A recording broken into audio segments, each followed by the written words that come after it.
Hi friends, நீ கஷ்டப்பட்டு சம்பாரிச்சது உன்னை விட்டு போகாது. இது எங்கள் அப்பா சொன்னது. சொந்தக்காரங்க வீட்டு கல்யாணம் முடிச்சு வீட்டுக்கு வரும்போது இரவு 1 மணி ஆயிடுச்சு. நீண்ட தூரம் பஸ் பயணம் செஞ்சு வந்ததால அனைவரும் வந்தவுடன் பாயை விரித்து படுத்து விட்டோம். மறுநாள் ஞாயிற்றுக்கிழமை என்றதால் ரொம்ப நேரம் தூங்கலாம் என்ற என் எண்ணம் காலையில் ஐயையோ என்ற கூச்சலுடன் நகர்ந்தது. முழிச்சு பார்த்தா எங்க அம்மா இங்கேயே தான் வச்சேன், காணுமே, எங்கேயே போச்சுனே தெரியலேன்னு புலம்பி அழுதுட்டு இருந்தாங்க. அப்பா எந்திரிச்சு, என்னம்மா, என்ன ஆச்சு, ஏன் அழுகிற என்று கேட்க, நைட்டு இங்கே தான் என் மோதிரத்தை கழட்டி வச்சேன், அதை காணுங்கன்னு கூற, பதிலுக்கு எங்கள் அப்பாவும் தேட ஆரம்பிச்சிட்டாரு. தூங்கிட்டு இருந்த என்னை உதச்சி எந்திரிடான்னு என் தம்பி உசுப்ப நானும் எந்திரிச்சு தேட ஆரம்பித்தேன். எங்கள் வீடு அப்போ ஒரே ஒரு அறை கொண்ட வீடு தான். ஒரு தடுப்பு சுவர், அங்கிட்ட அடுப்படி, ஹால் ரூம், பெட்ரூம் எல்லாம் ஒன்று தான். மூலையில் ஒரு பீரோ, அது பக்கத்துலேயே ஒரு ஸ்டாண்டு. அந்த ஸ்டாண்டில் சாமி படங்கள். மோதிரத்தையும் அந்த ஸ்டாண்டில் தான் கழட்டி வச்சிருக்கு எங்கள் அம்மா. தேடி தேடி பார்த்தும் எங்கேயும் கிடைக்கல. அம்மா ரொம்ப அப்பாவும் பரவாயில்ல விடுமா, வேற மோதிரம் வாங்கிக்கலாம்னு அம்மாவை தேத்த சமாதானமாகலை எங்கள் அம்மா. அங்கேருந்து சாமி படத்தை பார்த்து என்ன பாவம் செஞ்சோம், ஏன் எப்போ பார்த்தாலும் இல்லாதவங்க கிட்டேயே பிடுங்குறன்னு ஆவேசப்பட்டு பேச ஆரம்பிச்சிட்டாங்க. ஆவேசப்பட்டதுலேயே ஒரு நியாயம் இருந்துச்சு. ஏன்னா எங்கள் அம்மா கிட்ட நகைன்னு சொல்லிக்க அது ஒன்று தான் இருந்துச்சு. அன்று எங்கள் வீடு இளவு மீடு மாதிரி ஆயிடுச்சு. வீட்டில் சமைக்கலாம், யாரும் சாப்பிடவும் இல்லை. எங்கள் அம்மா ஒரு மூலையில் உட்காந்து எங்கள் அப்பா கவலையில் வீட்டுக்கு முன்னாடி இருக்கும் பூவரசன் மரத்தடியில் உட்காந்து இருந்தார்.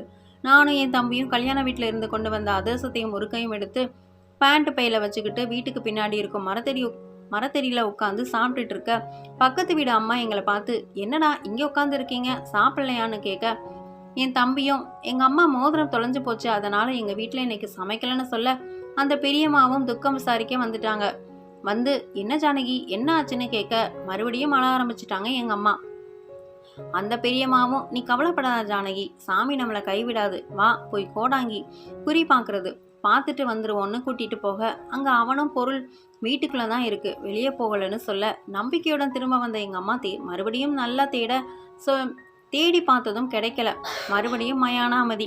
அப்போ எங்கள் வீட்டில் எலித்தொலை அதிகமாக இருந்துச்சு. அதை வச்சு என் தம்பி அப்பா கிட்ட, அப்பா எலி எடுத்துகிட்டு போயிருக்குமோன்னு சொல்ல, எங்கள் அப்பாவுக்கு பொறி தட்டுச்சு. மூலையில் இருந்த பீரோவை நகட்டி பார்த்தா அங்கே ஒரு பொந்து இருந்துச்சு. அதுக்குள்ளே லைட் அடித்து பார்த்தா ஒன்றும் தெரியலை. ஒரு கடப்பாறை எடுத்து வந்து அந்த பொந்தை கொஞ்சம் பெருசாக உடைச்சி உள்ளே கையை விட்டு பார்த்தா அங்கே இருக்குங்க அந்த மோதிரம். அதை பார்த்ததும் என் தம்பி 2 கையும் தூக்கிக்கிட்டு குதிச்சான். பாருங்க, ஏதோ ஒரு கோடி ரூபாய் லாட்டரி விழுந்த மாதிரி. அம்மா கிடச்சிருச்சுன்னு ஓடி போய் அம்மா கிட்ட சொல்ல, பின்னாடியே எங்கள் அப்பாவும் அந்த மோதிரத்தை கொண்டு வந்து எங்கள் அம்மா கிட்ட கொடுக்க, வந்துச்சு பாருங்க எங்கள் அம்மா மூஞ்சியில் சந்தோஷம். அப்படி ஒரு சந்தோஷத்தை அம்மா முகத்தில் ஒரு நாளும் பார்த்ததில்ல. அப்போ தான் எங்கள் அப்பா சொன்னார், நம்ம கஷ்டப்பட்டு சம்பாதிச்சது நம்மளை விட்டு போகுமா, போகாது. சந்தோஷத்தில் அம்மா சிரிக்க, அம்மாவை பார்த்து அப்பா சிரிக்க, அப்பாவை பார்த்து அக்கா சிரிக்க, அக்கா சிரிக்கிறத பார்த்து தம்பி சிரிக்க, நானும் அதுதான் கிடைச்சாச்சுல, வந்து சோத்த போடு பசிக்குதுன்னு சொல்ல, எல்லாரும் என்ன பார்த்து சிரிக்க, மறுபடியும் வீட்டில் சந்தோஷம் வந்துருச்சு.